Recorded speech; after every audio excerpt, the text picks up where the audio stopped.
welcome to the deep dive. Today, we are strapping in for, I think, maybe the most audacious question a human can ask. Uh-huh. Is the reality we experience truly fundamental? Or are we simply code? Just running on some massive computer somewhere out there in the cosmos. It's the ultimate what if. It really is. And this isn't just philosophy anymore, is it? Yeah. This is where that philosophy meets the very sharp edge of information theory and quantum mechanics. Exactly. It's a scenario, but unlike pure science fiction, the arguments you've brought to the table today, they force us to confront the hardest physical laws we know. Right. We're looking at the simulation hypothesis not based on imagination, but on, actual computation limits, the bizarre nature of observation, and the ultimate informational constraints of the universe itself. So our mission today is to try and synthesize these incredibly diverse sources.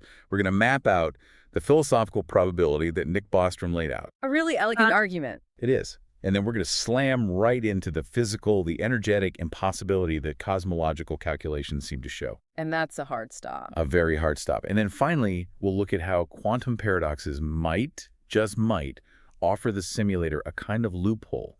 We want to give you a comprehensive, a sort of three-dimensional view of this whole debate. And that requires a bit of precision. We need to define exactly what Bostrom's argument doesn't say, just as much as what it does. And then we use that fundamental relationship between energy and information. The cost of being real. The cost of being real, exactly.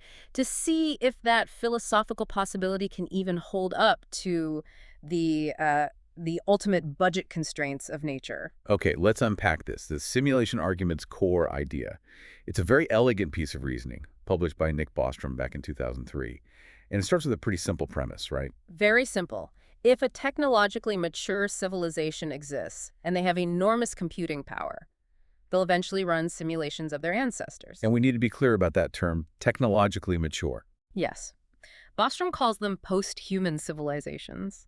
A post-human civilization is simply one that has, acquired the technological capabilities that are consistent with the physical laws and material constraints of their universe. So no magic. No magic. This just means they're masters of engineering on a planetary, maybe even a galactic scale.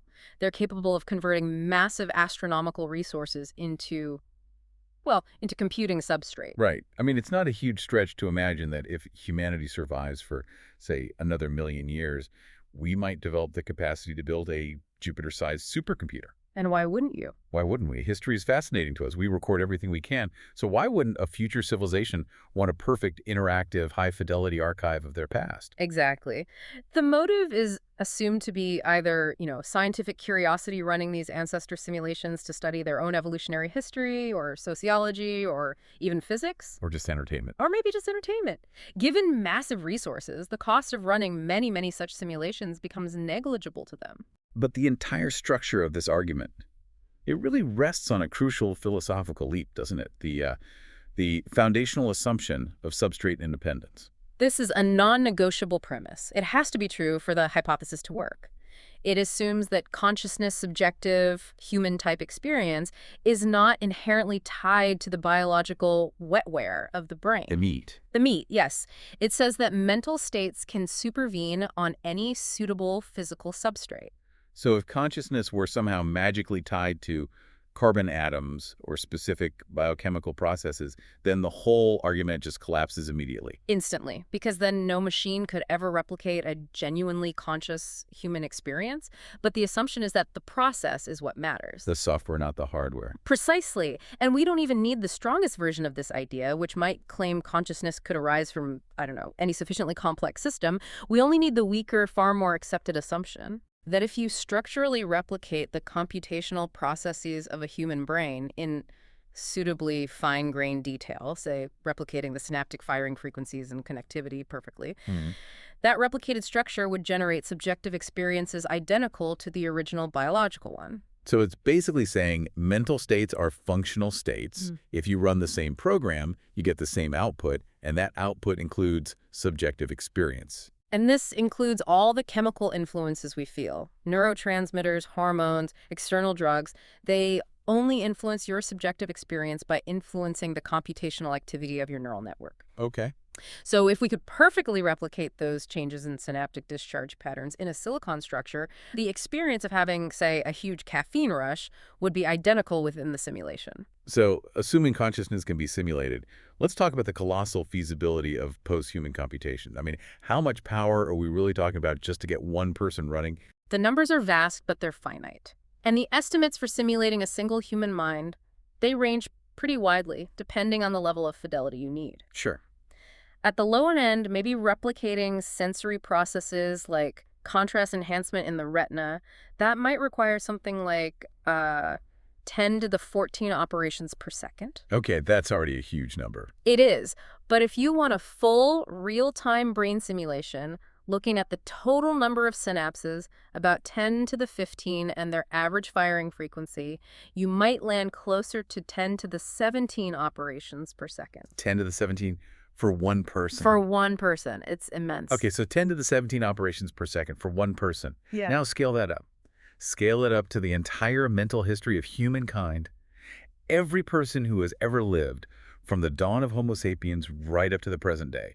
That's the ancestor simulation. Now we're getting into truly astronomical numbers. You're probably looking at somewhere between 10 to the 33 and 10 to the 36 operations in total. That's what's needed to model the collective continuous mental activity of our species' history. And even if our estimate is off by, 10 orders of magnitude, it's still dwarfed by post-human capacity. And why is that number dwarfed? I mean, how powerful is a post-human civilization?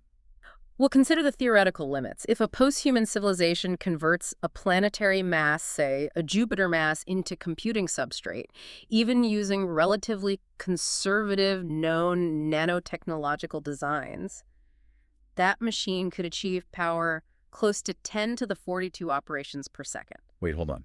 10 to the 42 operations per second? Per second. So if the entire history of human mental activity only requires 10 to the 36 total operations, that means a single one of these planetary computers could run that entire history simulation from start to finish in less than a millionth of a second. Correct. The sheer computational capacity available to post-humans relative to what's required for a historical simulation. It means the cost is utterly trivial for them. So they could run trillions of them. They could run many trillions of such ancestor simulations simultaneously using only a tiny, tiny fraction of their total computational power.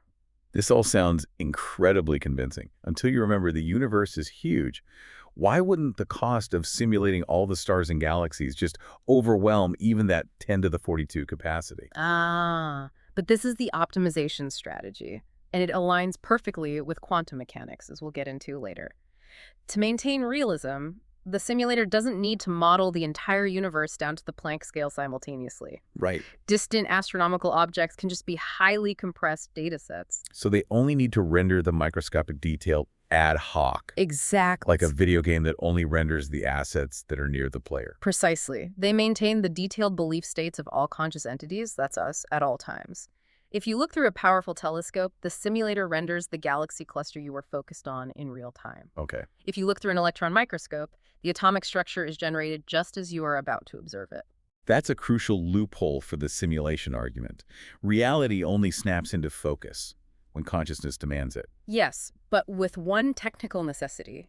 There are certain physical systems they must model continuously. Such as? Well, if simulated humans design complex systems, like quantum computers or even highly sophisticated classical computers that rely on unobserved microscopic phenomena, the simulation can't cheat.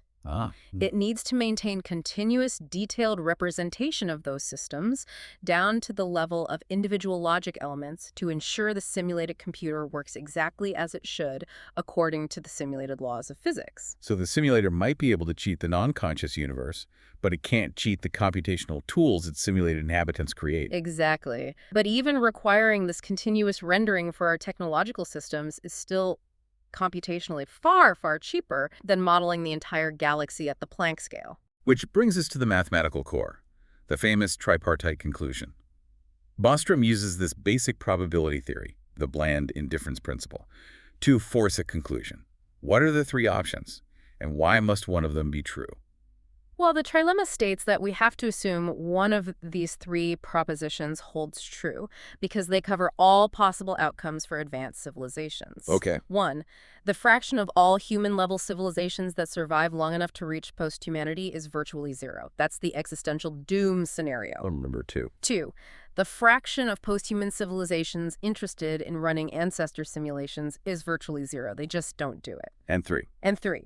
The fraction of all observers with human-type experiences who are living in a simulation is very close to 1. We're almost certainly simulated. Yes. So if we accept the basic premises of post-human capacity and substrate independence, then the probability that we are currently living in a simulation is overwhelmingly high, unless either proposition 1 or 2 is true. And that leads to this bland indifference principle.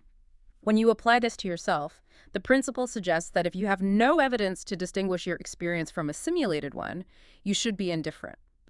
If 99.999% of all conscious experiences like ours are simulated, your rational credence that you are simulated should be 99.999%. So to make that tangible, it's like being one ticket in a massive lottery.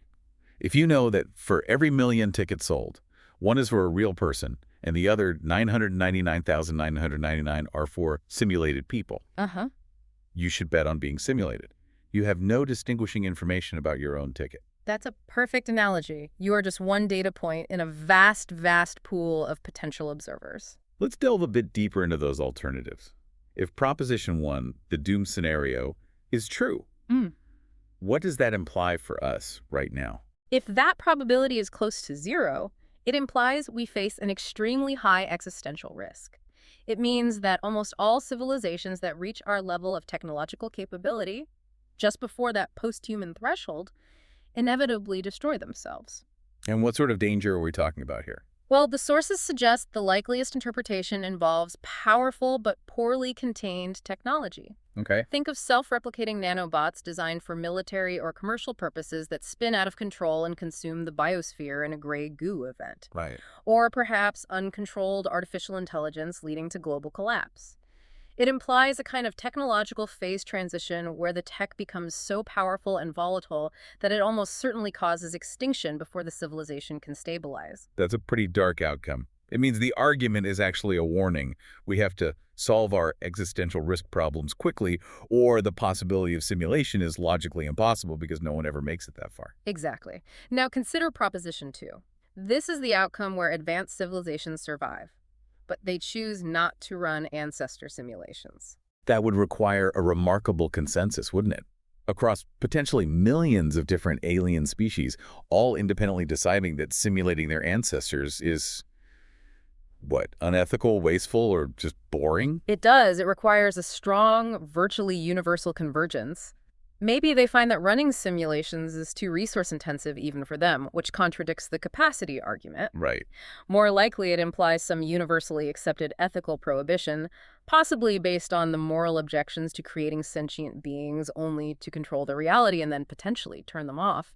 It requires an extraordinarily high barrier to motivation. So if we survive rejecting option 1, and we don't believe all advanced civilizations suddenly lose interest in their history rejecting option 2, we're just left with proposition 3. We are almost certainly simulated. Yeah. And the sources note that while this is a stunning conclusion, the immediate practical implications are surprisingly minimal. The knowledge that we're simulated shouldn't make us go crazy. Why not? Because our best guide to the laws of our reality remains empirical study. The simulator has clearly gone to great lengths to make our physics consistent and predictable. Exactly. The simulation's code is complex and stable, so we should continue to study physics, chemistry, biology, because those laws define the parameters the simulator chose. The only difference is our scientists are studying the code, not the fundamental bedrock of existence. It also opens up this concept of a naturalistic theogony, where the simulators effectively become demigods. In a rational sense, yes. The simulators are superior intelligences. They are omniscient because they can monitor every bit of information, every thought. Omnipotent. And omnipotent because they can, at any moment, pause the simulation, violate our physical laws, introduce new elements, or modify memory. They control the fundamental constants. And this introduces that ethical layer we mentioned earlier, the potential for rewards or punishment. If there's a hierarchy of reality simulators running simulations who are themselves simulated and so on, Nobody can be sure they're at the absolute basement level. Therefore, everyone, including the basement civilization, has a self-interested, rational reason to behave ethically. Hoping that their own simulators might reward them or not delete them in a rerun. It's the ultimate version of Pascal's wager, applied to this cosmic computational hierarchy. That philosophical argument is incredibly compelling, but now we have to connect it to the laws of our universe. Yep. And the sources shift from that philosophical possibility to, well, to absolute physical constraint. Yes. The key counter-argument is simple. Information is physical. And rendering even a low-resolution reality costs more than all the energy in the visible universe. This is the critical pivot. Any numerical computation, simulated or otherwise, it requires power, it requires energy dissipation as heat and time. And these have to obey the laws of physics observed in the simulating universe. Right. So if their universe shares our physical constants, the costs are, well, they're prohibitive. And the core tool we use to measure this cost is the holographic principle. Now, this is a concept that is mind-bending in its own right. What is the HP, and what does it tell us about information? The HP, it's rooted in the work of Jacob Bekenstein and Stephen Hawking on black hole thermodynamics, and it states that the maximum amount of information or entropy a system can contain scales not with its volume, but with the area of its encompassing boundary. So if I have a giant sphere space, you're saying the total information needed to describe everything inside is only written on the surface. That's the idea. That immediately suggests reality is fundamentally limited, almost like a 3D image projected from a 2D source. Exactly. The maximum information density is incredibly high, but it's finite. It's about 1 bit per Planck area. A Planck area is tiny, something like 2.5, 9 times 10 to the minus 66 square centimeters. This bound means there's a fundamental limit to how much information can be packed into any region of space. And this information limit is tied directly to energy through thermodynamics. Yes, through what's known as Landauer's principle. Irreversible computation, specifically the erasure of information, necessarily dissipates energy as heat. And this dissipation is constrained by a specific relationship. It allows us to calculate the minimum energy required to run a computation over time. So the cost isn't just to store the vast amount of information, it's to process it for every tiny time step. And that's where the numbers become utterly impossible. Let's start with case 1. Simulating the entire visible universe down to the Planck scale. Okay, Bostrom already argued simulators wouldn't do this, but let's just confirm the physical constraint. Right. Using the Hawking-Bekenstein formula, the total information content of the visible universe is estimated at a staggering 2 times 10 to the 124 bits. 10 to the 124. I mean, I can't even. To put that number into context, it exceeds the number of fundamental particles in the entire visible cosmos by a factor of about 10 to the 35. It's an unimaginable number. It makes current efforts, like the illustrious cosmological simulation, which generates what, 1.6 times 10 to the 13 bits of data? It makes that seem like a single grain of sand compared to all the beaches on Earth. The conclusion here is definitive. Simulating the entirety of our visible universe down to the Planck scale is physically impossible for any system governed by our laws of physics. So we confirm the simulator must cheat, which brings us to the absolute minimum system size they have to model to keep human reality consistent. Case 2, a full simulation of planet Earth. This is the core stage of the physical counterargument, isn't it? It is. Even narrowing the focus to just Earth, the system necessary to recreate our collective human reality, the information content remains astronomical. The maximum information for Earth alone is 9.81 times 10 to the 74 bits. Wow. Just writing that number down in code must require immense energy. The total energy needed just to encode this initial information based on the thermodynamic constraints is about 2.5 times 10 to the 59 erg. Okay, can you contextualize that number for us? 10 to the 59 erg. Right. That is equivalent to the rest mass energy E equals mc squared of the entire system of globular clusters surrounding a massive galaxy. It's the energy locked up in maybe 500,000 suns. Okay, that's achievable for a post-human civilization, maybe. But the real problem is running the simulation, not just encoding it. Exactly. The implausibility just escalates dramatically from here, because roughly that same amount of energy has to be dissipated as heat for each time step of the simulation. For every single frame of reality. Every single one. A time step might be infinitesimally small, but over time the cost accrues instantly. So if they run the simulation for only, what, 1 million of these extremely small time steps? The required energy dissipation has already reached the rest mass energy of the entire Milky Way galaxy. If the simulating computer were itself planetary-sized, it would instantly vaporize. It would consume its host galaxy just to simulate a few tiny slices of Earth time at full resolution. That's the death blow for a high-resolution simulation. It is physically unsustainable. The energy cost of processing information at that fidelity is just too high. Therefore, the only viable path left for the simulation hypothesis is case 3, a low-resolution simulation of Earth. They must find the absolute coarsest resolution required for us not to notice the pixels. Right. The simulator has to render just enough detail so that our experiments don't hit a wall where reality just breaks down. So what's the tightest constraint nature gives us? It comes from high-energy physics, specifically the interactions of tiny, weakly interacting particles. While ultra-high-energy cosmic rays provide a constraint, the most stringent experimental limit comes from extragalactic neutrinos that cross the entire planet. Neutrinos are the key here. Yeah. Because they travel these vast distances through dense matter without much interaction, which makes them perfect probes of the underlying structure of spacetime. Yes. If the simulation resolution was too coarse, the predicted physical outcomes of these high-energy neutrino interactions, which we observe in massive detectors, would be inconsistent with the simulation's code. So our experiments would fail. They would. The experimental detection of neutrinos up to 10 to the 17 electron volts constrains the minimum physical length scale or resolution that any low-resolution Earth simulation must adopt. And that scale is about 1.2 times 10 to the minus 21 centimeters. That scale is still incredibly small. It's far smaller than any process relevant for biology or chemistry, which is why we haven't noticed the pixels. But it's much larger than the Planck scale, which gives us hope for a budget cut. It does. When we rescale the holographic principal information budget to this larger, low-resolution length scale, the required dataset drops significantly to about 1.65 times 10 to the 51 bits. That's still a vast number, but astronomically smaller than the full resolution estimate. This scaled-down scenario is the last hope for the simulation hypothesis under known physics. It really is. So we have the amount of data. Now, what is the cost of running this 10 to the 51-bit simulation in real time? This is the computing power barrier. And the barrier is insurmountable. To propagate those high-energy neutrinos consistently, the minimum time step has to be incredibly short. It's calculated to be about 4.1 times 10 to the minus 32 seconds. That's 4.1 times 10 to the minus 32 seconds per frame. Exactly. Now, to advance the simulation by just 1 second of our universe's evolution, you need a tremendous number of time steps. And at each time step, you have to perform operations on all 10 to the 51 bits of data. This translates into requiring about 10 to the 31 operations on every bit, every second of real time. That is where the cost becomes truly absurd.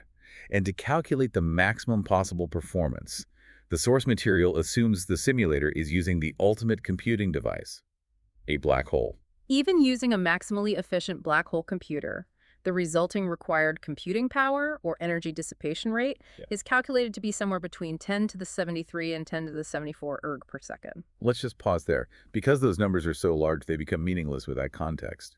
What is 10 to the 74 erg per second? The total energy output of our sun is about 4 times 10 to the 33 erg per second. So the required computing power is 10 to the 40 times the power output of the sun. Okay. The total energy output of all the stars in all the galaxies of the visible universe is estimated to be around 4 times 10 to the 53 erg per second. Wait. If the total energy output of the entire visible universe is 10 to the 53 per second, and the simulation requires 10 to the 74 per second, that means the simulator would need to convert matter energy equivalent to 10 to the 21 visible universes worth of power every single second. Yes. Just to run a low-resolution simulation of one planet. It is exponentially worse than anything the philosophical capacity argument suggested. The cost of simulating even the lowest possible resolution of Earth requires converting many, many more than all the stars and all the galaxies within the visible universe into energy every second. The energy dissipation alone. It would instantly vaporize the entire simulated universe and likely the surrounding simulating environment many times over. So the conclusion of hard physics is absolute. The simulation hypothesis is entirely implausible, provided the physical laws governing computation, the HP, information energy equivalents, are the same in their universe as they are in ours. And as a necessary side note, quantum computing won't save it.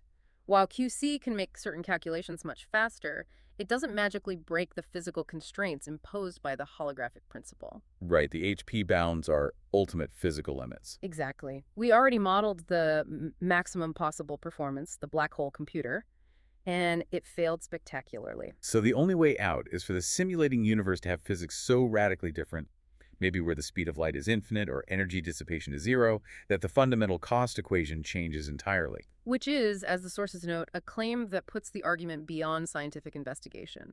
It requires a leap of faith into totally unknown physics. Okay, this brings us to a crucial conceptual bridge. The physics of computation made the simulation impossible, unless the simulator can cheat on an even deeper level. And what's fascinating here is that quantum mechanics might actually provide the conceptual loophole for that cheating. It challenges the idea that reality is not necessarily local or real. Right. The core of the problem for any high-fidelity simulation running on a budget is that rendering all potential properties of all particles all the time is just too expensive. Uh-huh. But what if the particles don't have those properties until you look? And that's the core tension in quantum mechanics, isn't it? It forces us to abandon either realism or locality. Let's just define those two classical concepts clearly. Okay. Realism is the common sense idea that objects possess definite existing properties like position or spin even when they are not being measured. If a tree falls in the forest, it makes a noise, even if no one is there to hear it. That's realism. Yeah. Locality is the idea that physical effects cannot propagate instantaneously across vast distances. Information transfer is limited by the speed of light. And this leads us directly to Bell's theorem from 1964, the cornerstone proof that quantum mechanics contradicts any theory that simultaneously upholds both realism and locality. John Bell showed that if reality were governed by what are called local hidden variable theories, meaning if particles had pre-existing properties that determined measurement outcomes and those properties were locally constrained, then the statistical correlations between measurements of entangled particles would have a mathematical limit. That limit is the Bell inequality. If you measure the correlation between two entangled particles, the absolute maximum average correlation should be 2. But quantum mechanics, when applied to entangled particles, predicts correlations beyond that bound. It predicts it can reach 2 times the square root of 2. The Zyrelson bound. The Zyrelson bound. And since the 1970s, experiments have consistently confirmed the quantum prediction, violating Bell's inequality and definitively ruling out local hidden variable theories. So we are forced to reject one or both of those common sense assumptions. The universe is just weirder than classical physics allowed. And the interpretation you choose dictates which assumption you throw out. The widely accepted Copenhagen interpretation rejects realism. Okay. It says properties do not exist until the act of measurement causes the quantum wave function to collapse, fixing a definitive state. This maintains locality. So the tree only makes a noise when someone is there to measure the sound wave. Huh. The universe is fundamentally defined by the observer. Precisely. Now, if you are philosophically wedded to realism, you have to reject locality. This leads to non-local hidden variables, like the Bohm interpretation, which suggests there's instantaneous non-local information exchange between entangled particles. Which violates relativity. It does, but it preserves the idea that particles always have definite real properties. And what about the idea that we don't have free will? That's superdeterminism. It rejects the assumption built into Bell tests that the experimenter's choice of measurement setting is independent of the particle's hidden variables. A preordained conspiracy. Essentially, yes. It suggests the universe determined both the setting choice and the particle state from the beginning of time. While mathematically possible, it kind of requires rejecting the entire scientific premise of independent experimentation. And the many worlds interpretation, where every possible outcome happens in a branching universe. It just denies the core assumption of Bell's theorem that measurements have a single outcome. Correct. It avoids the paradox by saying Bell's theorem only applies if you assume a unique, single result. If all results happen in different realities, the paradox just vanishes. This provides a really strong conceptual anchor for the simulation argument. If the universe doesn't have local realism and properties only exist upon measurement, the simulator has the perfect excuse for ad hoc rendering. Exactly. There's no objective reality they need to render until the moment a conscious observer interacts with it. The quantum realm essentially tells the simulator, you don't need to model the 10 to the 74 bits of information in the Earth's atoms at all times. You only need to calculate the probability distribution. And when a conscious entity looks, You collapse the wave function and render the outcome. To challenge this idea of objective reality even further, we turn to this expanded thought experiment, the Wigner's friend paradox. This really highlights the ambiguity of measurement itself. Wigner's original thought experiment involved Wigner viewing a friend, the first observer, in a sealed lab measuring a quantum particle. From the friend's perspective, the particle collapses into a definite state. Okay. But from Wigner's perspective, applying quantum mechanics to the entire lab, the friend, the particle, and all their measurement devices are now entangled and infected with uncertainty. So the friend saw a definite outcome, but Wigner describes the friend as being in a superposition like Schrödinger's cat, because Wigner hasn't opened the door yet. This challenges where the line for measurement collapse actually is. And the new paradox extends this, involving two distant observers, Alice and Bob, each observing their own friends, Charlie and Debbie, who are measuring entangled particles inside two distant labs. So if the equations of quantum mechanics are universally valid, then Charlie and Debbie become entangled with their observed particles. And since those particles were already entangled with each other, Charlie and Debbie themselves should become entangled across the labs. Yes, mediated by the particles they measured. Alice and Bob then have a crucial choice.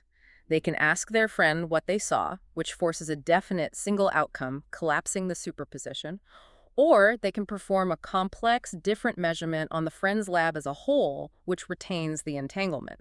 So if they choose that second option, The friend wakes up from the experiment with no memory of the measurement, confirming they were in a superposition the entire time. and the mathematical test here is to see if the common sense ideas, realism, free choice, locality, can all be true simultaneously. If they were, there would be strict limits on the correlations Alice and Bob could see between their final results. But quantum mechanics predicts, and experiments using highly entangled photons confirm correlations beyond those classical limits. This is a dramatic finding. It means that the outcome seen by the friend, by Charlie or Debbie, cannot be considered an absolute fact for Alice and Bob. Wow. The measurement outcome only holds relative to the specific observer who measured it. This is a profound conceptual shift. It calls into question the absolute reality of measurement outcomes themselves. The state of the universe might only exist relative to the observer doing the observing. Exactly. And this lends massive support to the simulation concept, where reality is subjective and relational, like relational quantum mechanics or cubism, where only the minimum reality required by the observer needs to be rendered, entirely circumventing the astronomical computational costs we discussed. The physical cost is only accrued at the point of observation, not for every particle in the universe across every moment in time. So we have a hard physics roadblock and a quantum loophole. This raises an important question. What happens to information and consciousness in reality if observation is the key to rendering? Well, we have to return to the holographic principle, not just as a computational constraint, but as a statement about the fabric of reality itself. The idea that the 3D world is a hologram encoded on a distant 2D surface has massive physical implications. It suggests the structure of matter is finite, right? Yes. If matter could be infinitely subdivided into smaller and smaller particles, the total degrees of freedom, and therefore information in any volume, would be infinite. This would immediately violate the finite maximal limit of entropy density dictated by the HP. Thus, the HP strongly suggests there must be an ultimate fundamental level of elementary particles, the pixels of reality, that cannot be subdivided further. And this idea that information is fundamental, it's supported by the law of information conservation, particularly regarding the black hole information paradox. The law suggests information is never lost. The paradox arose when Hawking showed black holes evaporate via Hawking radiation, which suggested that the information of what fell in was destroyed. This violated quantum mechanics. The resolution, championed by Leonard Susskind, uses the HP. The information isn't destroyed, it's recorded or scrambled on the 2D surface of the event horizon. The universe keeps a record of everything. And we can quantify this. Hawking radiation escaping a black hole can be quantified in qubits, quantum bits, with the entropy being proportional to the area of the horizon. The universe is processing and conserving information on a fundamental level. Which leads us to the radical hypothesis by Roger Penrose regarding conscious measurement. He links this information conservation directly to the observer. Penrose proposed that each conscious measurement made by observers is permanently recorded not just in our memory, but in the curvature of space-time itself. Consciousness, by forcing the collapse of the wave function and thus fixing information, warps the hard drive of reality. That is a huge claim. If consciousness is linked to gravity and space-time curvature, how does that explain the quantum observer effect? His hypothesis suggests the observer problem arises because the information of our observations is recorded in the same medium spacetime as the physical objects being observed. The act of measuring alters the very geometry of the storage medium, thus fundamentally coupling the observer and the observed, leading to the collapse. So the collapse of the quantum wave function isn't random. It's an inevitable, gravitationally induced physical process that happens when successive entanglements become separated by more than one Planck length, fixing an observation at a specific space-time point and recording it permanently. This makes the universe itself appear to function as a self-writing, self-correcting information system, which leads to the concept of the universe as a quantum computer built of qubits. If the universe is a quantum computer, then the single most important piece of code has to be the wave function of the universe. Absolutely. The wave function of the universe, like the Hartle-Hawking function, must contain all the information of its cosmological and quantum states, including its entire evolution history. This entire state, from the Big Bang to today, can be represented by qubits. The sources even suggest that we need a new mathematical language to describe this information flow, something like Penrose tensorial diagrams. Yes. These diagrams provide a symbolic algebra for physics that can quantify the complex tensorial operations, the quantum operations involving qubits. This mathematical framework would be necessary to describe reality if it truly is a massive, holographic, quantum computational process. Let's pull back and consider the implications of a simulated reality one last time, assuming proposition 3 is true, despite the energy costs in our universe. If we are simulated, the implications for our belief system are profound. As we noted, the simulators become demigods, superior intelligences who are omnipotent and omniscient in our frame of reference. This sets up a profound hierarchy of reality. We might be the nth level simulation, and above us there are n-1 levels, stretching back potentially to the ultimate basement level. The philosophical tension here is that the basement level simulators bear the full computational cost, which we proved is impossible if they share our physics. Exactly. So if we are simulated, it implies the original basement level reality must have radically different laws. And this feeds back into the ethical imperative. Since nobody can be sure they are not a simulation, and the computational hierarchy offers the simulators above them control over their fate, including potential reward or punishment after death or termination, everyone has a strong rational incentive to behave morally and study the constants of their universe. This is the ultimate synthesis. The quantum loophole allows the simulation to be run efficiently by rendering reality ad hoc. Yeah. But the energy constraint proves the simulation cannot be run by anyone sharing our laws. Right. Therefore, if we are simulated, the ultimate truth lies in the physics of the basement universe, not ours. Our current reality is a very expensive or perhaps highly optimized secondary or tertiary reality. The knowledge that the cost is so high validates the importance of the quantum observer effect as the only possible optimization trick available to any simulated environment. So what does this all mean for you, for the learner? We start with a philosophical conjecture from Bostrom that says, statistically, we are probably simulated. We then applied hard physics and concluded that if the fundamental laws, especially the constraints on information energy equivalence and the holographic principle, are consistent across universes, the simulation hypothesis is physically impossible. It requires power output vastly exceeding the capacity of the visible cosmos. And finally, we saw that quantum mechanics suggests that reality itself might only be defined by observation. Bell's theorem kills local realism, and Wigner's friend challenges the objective reality of measurement outcomes, lending conceptual support to the idea that reality only needs to be rendered on demand. The key takeaways are clear. Bostrom's trilemma presents three unavoidable alternatives for our civilization, one of which is that we are simulated. The physics calculation is definitive. Simulating low-resolution Earth requires converting immense stellar energy into computation every single second. And the unifying deepest idea is that information is conserved and consciousness itself may be intrinsically tied to the act of measurement, fixing reality point by point. It really seems the debate ultimately hinges on whether the universe above us is bound by the same physical ledger as the universe within us. I think so. And here is a final provocative thought to leave you with. We found that the limitations imposed by our laws of physics are so stringent that the only logically possible simulations must be those run by a universe with radically different fundamental physics than ours. So, if our ability to perform this calculation, to quantify the cost of reality is only possible in a universe where the laws allow for the lowest possible cost of information storage and processing, does the very fact that we can do this math prove that our universe must be the basement-level reality, or is that just what the simulators want us to believe? Food for thought. Until next time, keep digging deeper.